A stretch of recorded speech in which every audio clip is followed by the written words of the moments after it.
Punta na po kami na seaside.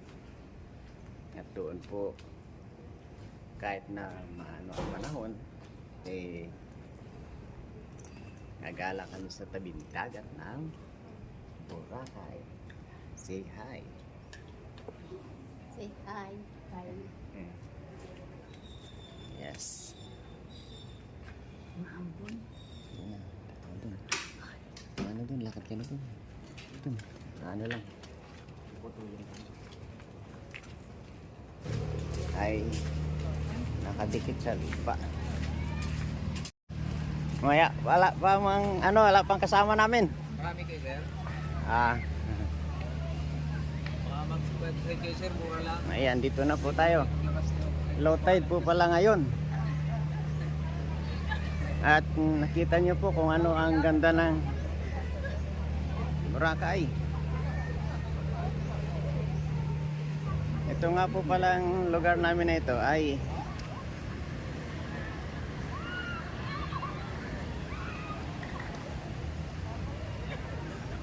ito po ang actual ngayon na umagang kay ganda ng Boracay.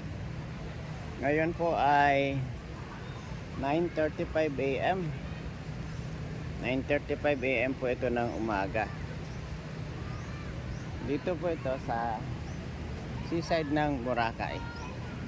Ayan, dito po tayo. Tara dito. At medyo masarap dito pahangin-hangin at magmasid-masid. Ayan po si Mrs. Kahimas. Ayan po, oh. Ayan.